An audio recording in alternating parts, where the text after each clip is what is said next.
एक बार की बात है, भीम को ये अभिमान हो गया था कि संसार में मुझसे अधिक बलवान और कोई नहीं है। 100 हाथियों का बल है मुझ में, मुझे कोई परास्त नहीं कर सकता। और जैसा कि हम सब जानते हैं कि भगवान अपने सेवक में किसी भी प्रकार का अभिमान नहीं रहने देते, और इसीलिए भगवान श्री कृष्ण ने भीम के कल्याण के लिए एक लीला रच दी।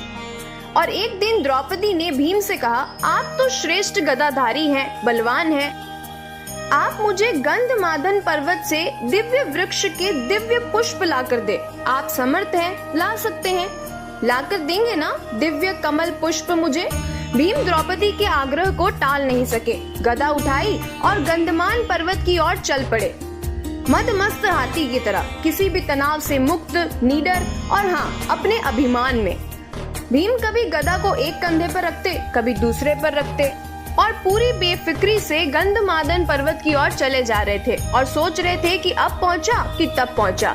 जैसे ही मैं दिव्य पुष्प लाकर द्रौपदी को दूंगा, उसकी प्रसन्नता का तो कोई ठिकाना ही नहीं रहेगा, कितनी प्रसन्न हो जाएगी ना वो। लेकिन अचानक उनके बढ़ते कदम रुक गए। भीम ने देखा एक वृद्ध, लाचार और कमजोर वानर मार्ग के एक बड़े पत्थर पर बैठा है और उस वानर ने अपनी पूंछ आगे के पत्थर तक बिछा रखी है, जिसकी वजह से रास्ता रुक गया है और पूंछ हटाए बिना आगे नहीं बढ़ा जा सकता था, क्योंकि उस वानर ने अपनी पूंछ से मार्ग को रोक रखा था। और कोई भी बलवान व्यक्ति किसी को उलांघ कर मार्ग नहीं बनाता, बल्कि मार्ग की बाधा को हटा कर आगे बढ़ता है। बलवान व्यक्ति कभी बाधा को सहन नहीं कर सकता, या तो वो बाधा स्वयं हटाता है या उस बाधा को ही मिटा देता है। और यही सब सोचकर भीम वहीं रुक गए। जब अहंकार और शक्ति बढ़ जाती है तो आदमी अपने आप को आकाश को छूता हुआ समझने लगता है। फिर वो किसी को अपने बराबर नहीं समझता, बल्कि खुद को ही सबसे ऊपर समझने लगता है। लेकिन भगवान श्री कृष्ण तो भीम का कल्याण करना चाहते थे। वे कभी भी भीम का विनाश नहीं करना चाहते थे, बल्कि उसमें सुधार लाना चाहते थे। भीम ने ऊंचे स्वर में कहा, ए वानर, अपनी पूंछ को हटाओ यहाँ से, मुझे आगे बढ़ना है। वानर ने देखा एक बलिष्ठ व्यक्ति गदा अपने हाथ में उठाए, राजसी वस्त्र पहनकर, मुकुट धारण किए, बड़े रौब के साथ उसे पूंछ हटाने को कह रहा है। वो वानर हैरान हो गया।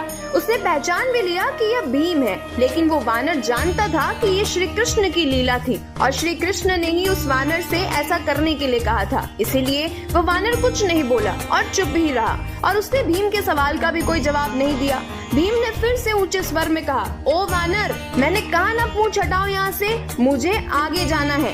तुम वृद्ध हो, इसीलिए मैं तुमसे कुछ कह नहीं रहा। वानर गंभीर हो गया, लेकिन वो मन ही मन हंस दिया।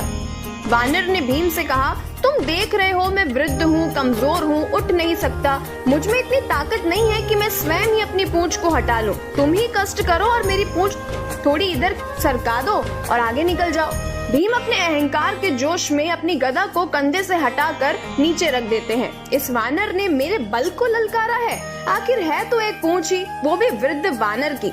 भीम ने कहा, ये मामूली सी पूंछ हटाना भी कोई मुश्किल है? ये तुमने क्या कह दिया? मैं तो बहुत से बलवानों को परास्त कर चुका हूँ, धूल चटाई है मैंने उन्हें। 100 हाथियों का बल है मुझ में। और इतना कहकर भीम ने अपने बाएं हाथ से पूंछ को ऐसे पकड़ा जैसे एक तिनके को पकड़ रहा है, कि बस ये तिनका उठाया और हवा में उड़ा दिया। लेकिन भीम से वो पूंछ हिल तक नहीं सकी। भीम हैरान हो गया। फिर उसने अपने दाएं हाथ से पूंछ को हटाना चाहा, लेकिन दाएं हाथ से भी पूंछ तिल मात्र भी नहीं हिली। भीम ने वानर की तरफ देखा, वानर तो मुस्कुरा रहा था।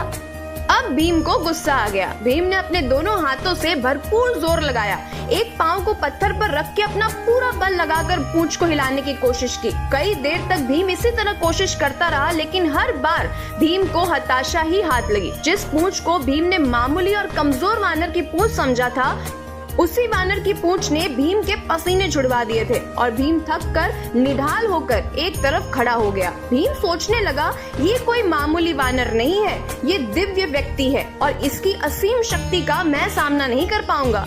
भीम वाकई वृद्ध वानर के सामने खुद को कमजोर समझने लगा। भीम ने कहा, मैं आपको पहचान नहीं सका, जिसकी पूंछ को मैं उठा तक नहीं सका, वो कोई मामूली वानर नहीं हो सकता।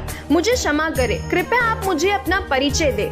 वानर उठ खड़ा हुआ, आगे बढ़ा और भीम को गले लगा लिया और कहने लगा, भीम, मैं तुम्हें पहचान गया था। मैं पवन पुत्र हनुमान हूँ, श्री राम का सेवक। श्री राम का सेवक होने के सिवा मेरी और कोई पहचान नहीं है। और उन्हीं के आदेश पर मैं इस मार्ग पर लेटा हूँ। अपना कर्तव्य निभाते हुए प्रभु के आशीर्वाद से मैं तुम्हें याद दिला रहा हूँ कि तुम अपनी शक्ति का, अपनी ताकत का अभिमान मत करो, क्योंकि ये ताकत, ये बल तुम्हारा नहीं है, ये तुम्हें भगवान ने दिया है। ये शरीर तुम्हें परमात्मा ने दिया है, और जो चीज परमात्मा की है वो किसी और की कैसे हो सकती है। इसीलिए तुम्हें केवल उस परमात्मा का धन्यवाद करना चाहिए। परमात्मा की शक्ति के आगे किसी की भी क्या शक्ति हो सकती है। भीम की आंखें खुल गई। प्रेम और श्रद्धा के भावों में बहकर भीम ने हनुमान जी को समुद्र लांघने के समय धारण किए गए विशाल रूप का दर्शन कराने का अनुरोध कर दिया, और हनुमान जी ने अपने प्रभु की कृपा से अपना आकार वैसा ही बढ़ाया जैसा उन्होंने 100 योजन समुद्र लांघने के समय धारण किया था। और ये देखकर भीम हैरान रह गया। वो कभी हनुमान जी के चरणों में देखता तो कभी उनके आकाश छूते मस्तक को देखता, जो इतना ऊपर था कि वो सही से उसे देख भी नहीं पा रहा था।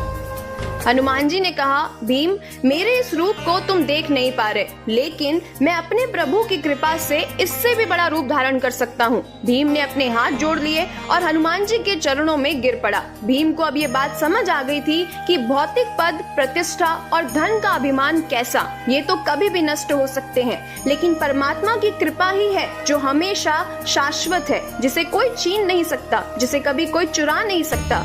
भीम को अब अपनी गलती का एहसास हो चुका था और भीम ने तभी अपने अहंकार को त्याग कर दिया।